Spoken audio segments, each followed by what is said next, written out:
ustedes. Y llévenlo a comer, que a él le gusta esa cuestión. Le gusta a los mexicanos, le gusta a los mexicanos. Le gusta a los mexicanos. Hace tiempo que no me invita, pero le gusta a los mexicanos. Bien, hoy estamos celebrando el aniversario 66 de la iglesia. Yo le decía a Carlos que eso ya es Medicare, ¿verdad? Ya tiene la parte A y la parte B, la iglesia.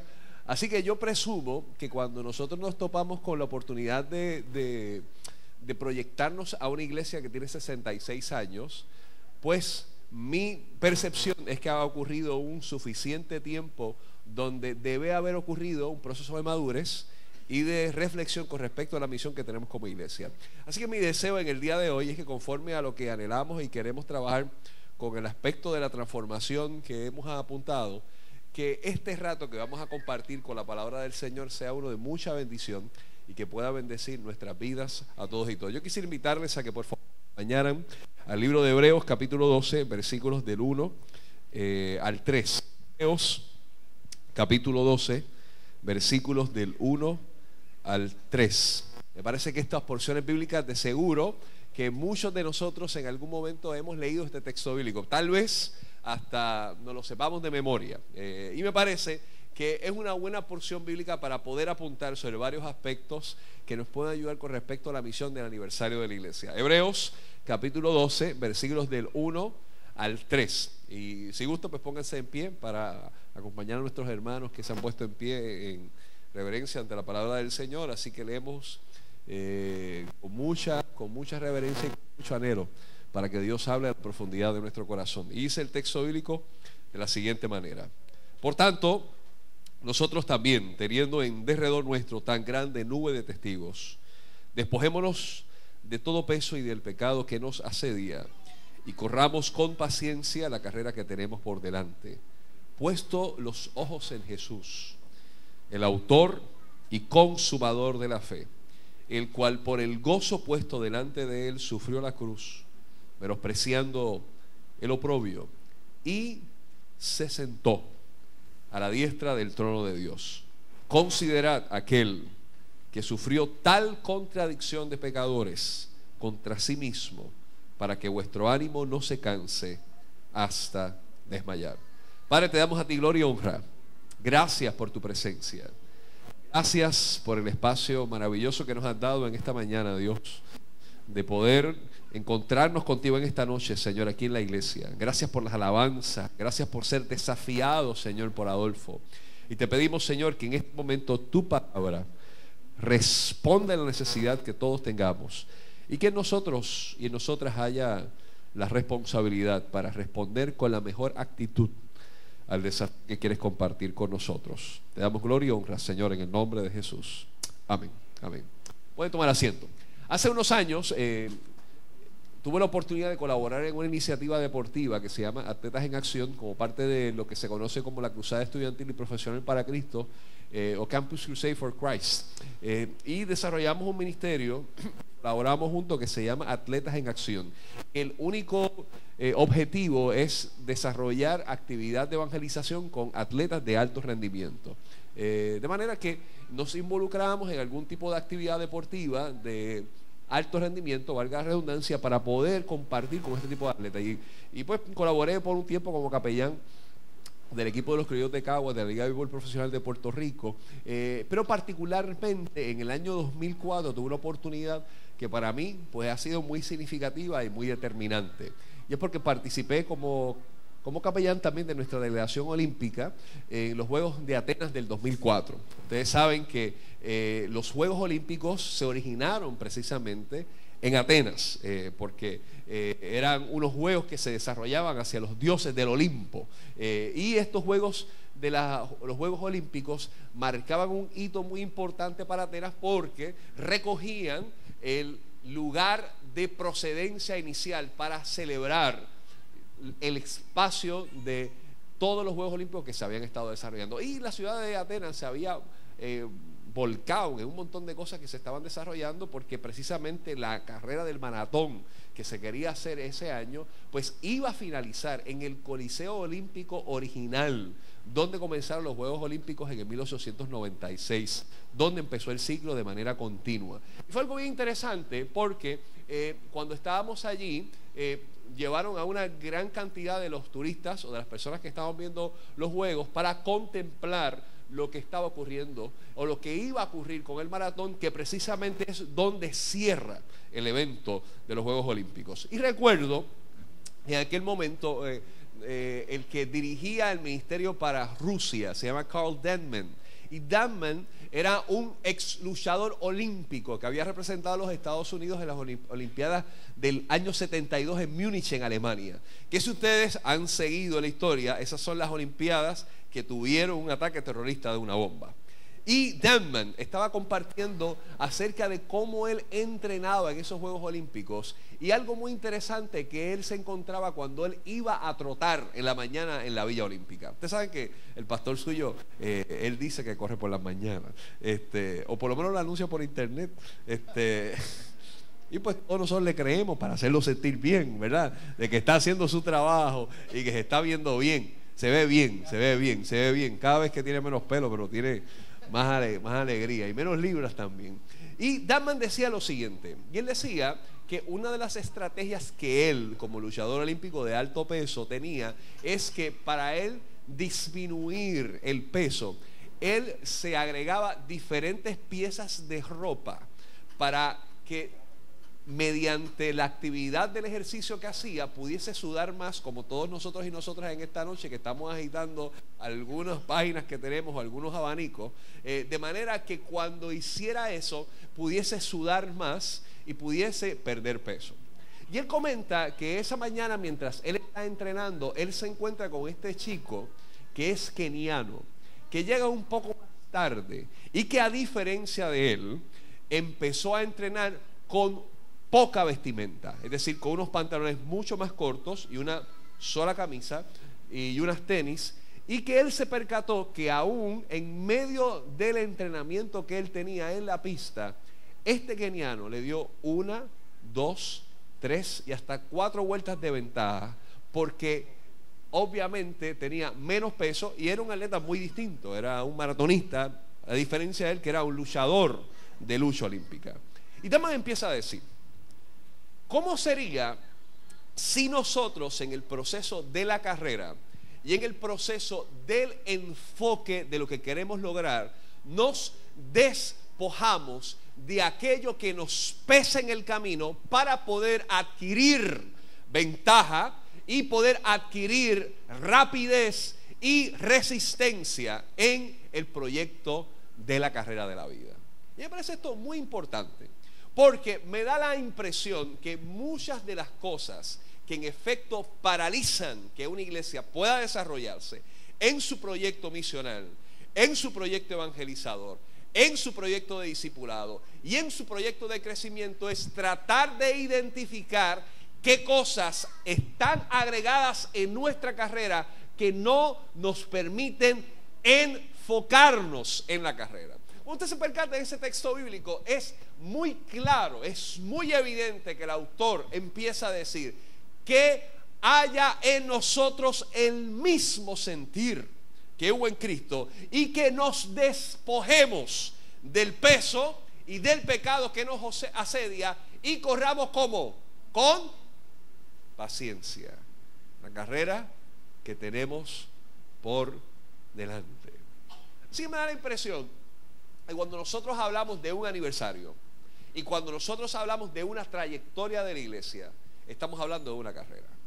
Estamos hablando de muchos episodios que nosotros hemos transcurrido en la vida, y 66 años son un montón. De manera que cuando usted mira hacia atrás en la historia de la iglesia, usted sabe que hoy hay personas aquí que antes no estaban, pero hoy no hay personas aquí que antes estaban. Hay personas que de alguna razón, por algunas circunstancias, no han continuado compartiendo con nosotros. Hay personas que por esas dinámicas de la vida han partido a la presencia del Señor. Y la carrera de la iglesia se ha habido desarrollada y se ha habido impactada por todos los eventos históricos que nosotros tenemos como congregación. Ahora bien, el sentarnos nosotros aquí en el aniversario simplemente para recordar y para conmemorar lo que ha ocurrido sin saber hacia dónde está orientada la carrera, sería meramente un ejercicio que simplemente nos llena el ego, pero no proyecta la visión, el proyecto de Dios y sobre todas las cosas, la agenda que Dios desea para la iglesia en su tiempo. Entonces nos corresponde a todos y a todas a mirar con honestidad y con profundidad cuál es el enfoque, cuál es el fin que queremos alcanzar como iglesia. Ahora, yo quisiera que podamos hablar varias cosas. Ahorita vamos a regresar a este texto bíblico, pero quiero que de alguna forma nos vayamos desde la perspectiva de lo que se ubica en el proceso del entrenamiento, de lo que se ubica en el proceso de la carrera y de lo que se ubica en el proceso del alto rendimiento.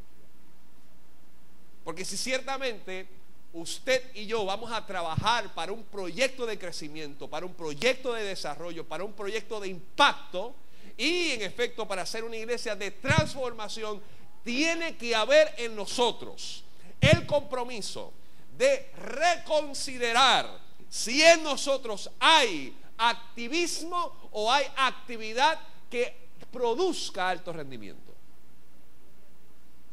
Entonces, cuando hablamos de la transformación, no podemos pensar que la actividad transformadora únicamente se suscita por una gestión que se hace solamente en el templo, o que se reduce simplemente a trotar en la mañana en algunas cosas que permitan que mi cuerpo pueda desarrollarse.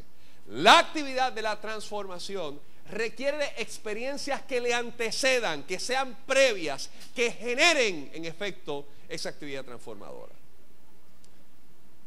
Una de las cosas que a mí me llama la atención con la dinámica de la iglesia y sobre todas las cosas con el perfil que nosotros queremos desarrollar como proyecto de Dios, es que en muchas ocasiones nuestra motivación por el templo es la información, pero no la formación, que son dos cosas muy distintas. Me explico. Cuando estamos motivados por la información, estamos motivados simplemente para saber de qué predica el pastor, o que qué predica el invitado, o qué predica la invitada, o qué nos canta el invitado, o qué entona el ministerio de alabanza de la iglesia. Es para saber cuál es el texto bíblico que se va a compartir y si ciertamente la información es importante, no es determinante para el proyecto de la misión. O cuando usted se ha encontrado que un buen atleta es buen atleta por lo mucho que sabe,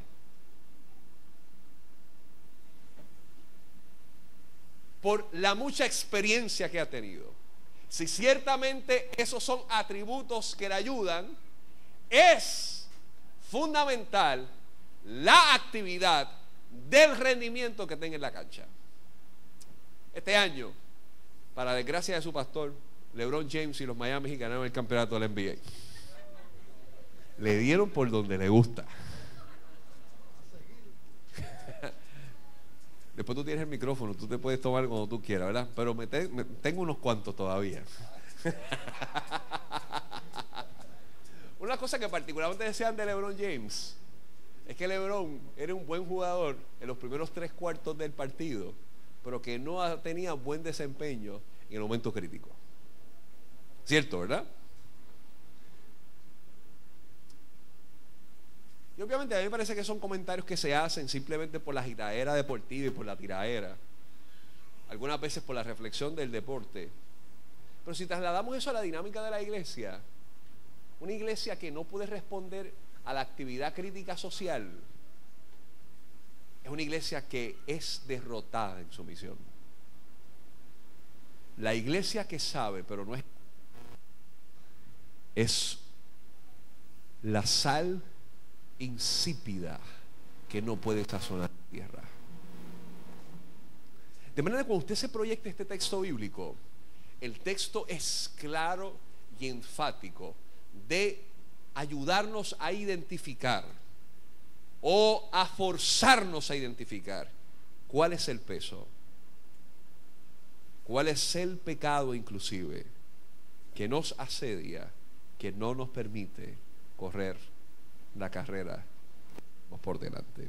Quiero invitar al libro de Marcos capítulo 10, versículos del 17 en adelante. Marcos capítulo 10 del 17 en adelante tiene un texto bíblico que a mí me vuela la cabeza. Me parece espectacular cuando usted ve ese texto bíblico, porque de alguna forma me parece que puede ayudarnos a poder recrear bien lo que estamos tratando de compartir.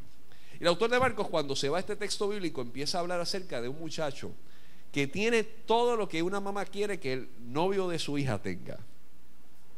Este muchacho tiene mucho dinero o muchas posesiones, de manera que el texto bíblico lo ubica como que es el joven rico. Miren qué interesante eso. Marcos capítulo 10, versículos del 17 en adelante.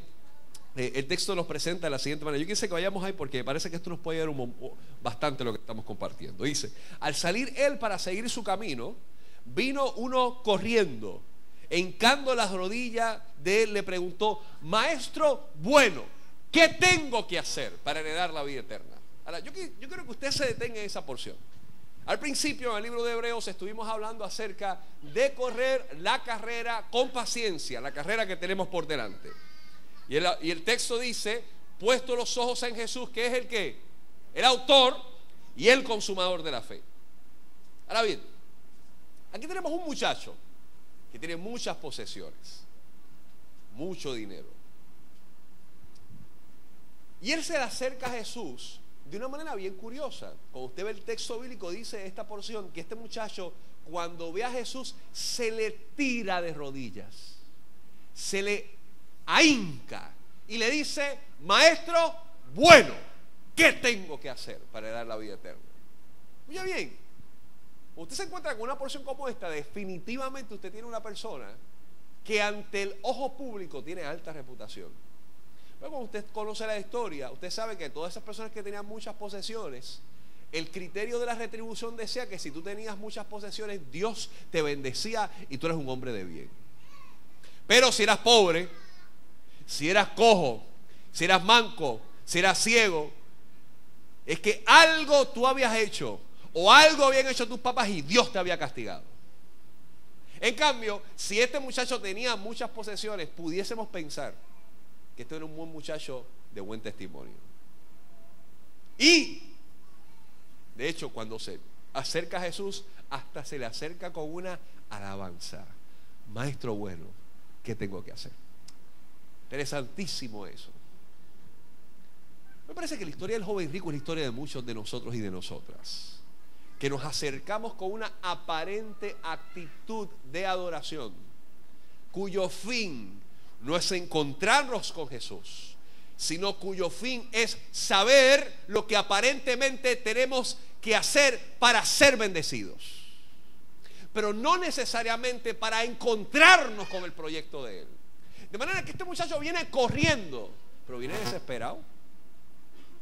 Y viene desesperado porque no tiene testimonio, pero tiene reputación. Escuche bien, hay una gran diferencia entre la reputación y el testimonio. La reputación es muy importante. A mí me gusta que hablen bien de mí. A mí me gusta que tengan buena opinión acerca de mí. A mí me gusta que me recomienden. Pero al final del día, si la reputación está amarrada con la manipulación, no hay convicción y por ende no hay testimonio. Jesús se detiene y le dice: los mandamientos saben. Y él se da golpe en el pecho. ¡Ah! Miren, todo eso yo lo he guardado desde que soy un chamaco, desde mi juventud. Usted sabe, este era un muchacho informado. Él sabía los mandamientos, pero no era un muchacho formado.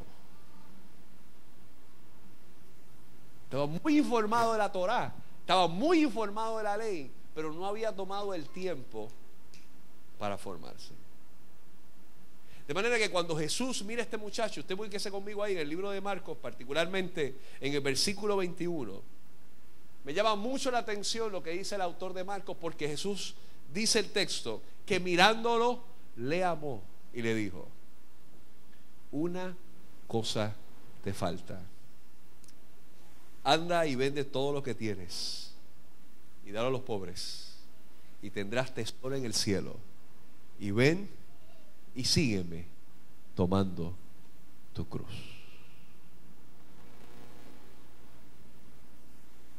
Lo que pasa es que el proceso de la formación, más que la información, requiere que tomemos nuestra cruz.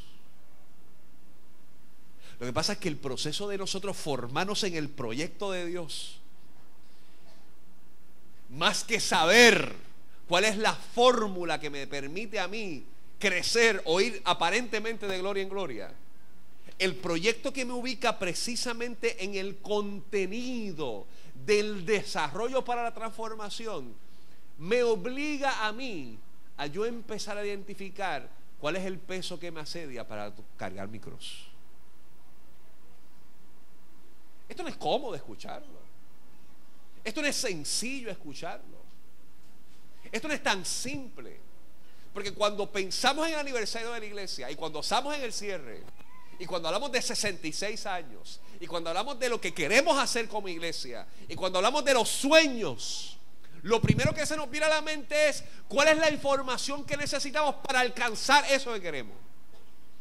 ¿Qué es lo que tenemos que leer? ¿Cuáles son los pasos que tenemos que seguir para que en efecto podamos ser esa iglesia que ilumina a todo Fajardo? Y nos entusiasmamos. Y todas esas cosas son necesarias, buenas e importantes, pero no determinantes. Así que el proyecto de la información está en el joven, pero no hay formación. Y por lo tanto, no hay transformación. Porque la transformación en el griego tiene que ver con el metamorfos. Y el proyecto del metamorfos tiene que ver con que haya un cambio total, que inclusive involucre nuestra meta, nuestra mente. Así que no es posible adquirir una transformación queriendo seguir pensando de la misma manera. No es posible, nunca lo ha sido y nunca lo será. Si usted y yo estamos en el gran anhelo, en el gran deseo de poder alcanzar transformación para nuestra iglesia, para generar transformación en el mundo, es vital, es fundamental, es urgente que nosotros no manipulemos nuestra adoración para obtener favor, sino que comprendamos que nuestra adoración requiere tomar la cruz. Que nuestra adoración requiere identificar los espacios que yo tengo que comprometer a los pies de Jesús. Y son dos cosas muy distintas. Y claro está, es la confrontación de la palabra que nos invita a nosotros a retomar cuál es el fin de nuestro proyecto de vida. Así cuando vemos esta historia y cuando vemos a Adán al principio, que trotaba en aquella pista, se percata de que él corría demasiado pesado. Había algo de lo cual tenía que despojarse. Entonces la pregunta que yo quisiera hacerte a ti esta noche es: ¿sabes de lo que te tienes que despojar? ¿Estás consciente que en esa carga no puedes continuar corriendo esta carrera? ¿Estás consciente que en la medida que la iglesia cargue con las cargas, valga la redundancia, de su pasado, jamás avanzará en su misión?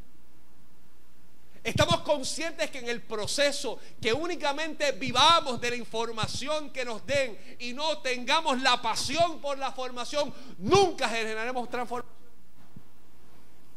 Entonces la diferencia del texto es muy distinta.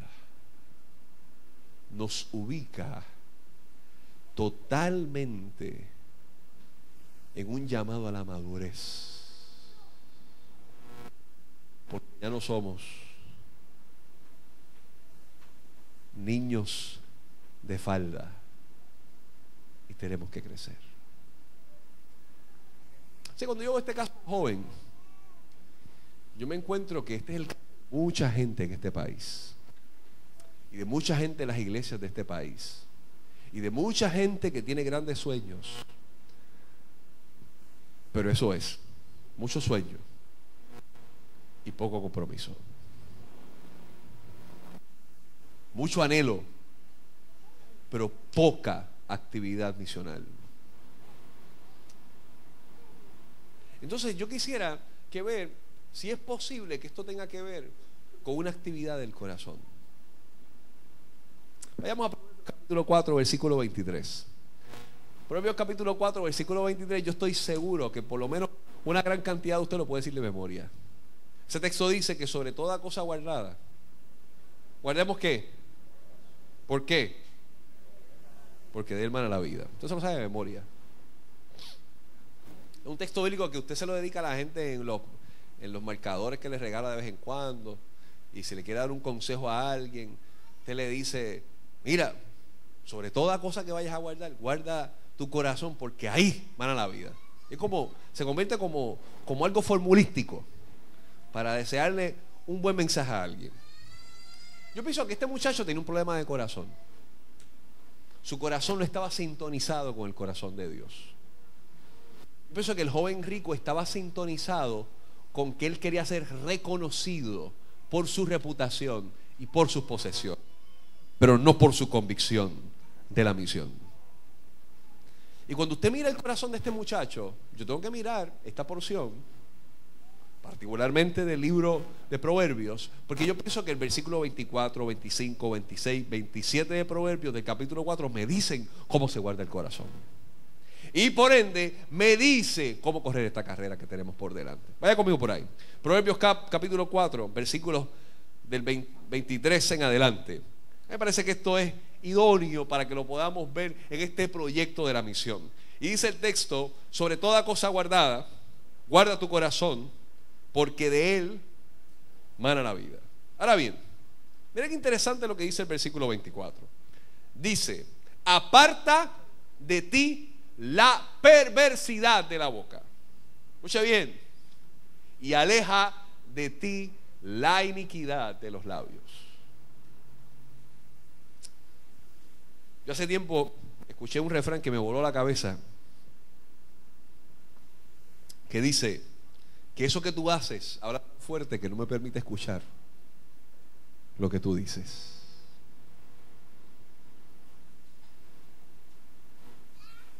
Y cuando en la iglesia con nuestros labios entonamos una alabanza, pero en casa con nuestros labios entonamos una mala crianza, hay un disloque en nuestra adoración. Cuando nuestro discurso en el templo es aquel que nos llena el ego, porque es el que se caracteriza por la información, pero nuestra lengua no ha sido domada para respetar al que tenemos a nuestro lado, yo creo que el corazón no se ha guardado y que por lo tanto no hay mucha vida y que hay muerte sutil en los labios del que profesa. Yo tenía una amiga cuando estábamos en el Instituto Canción que decía que los cristianos no decían mentiras, sino que las cantaban.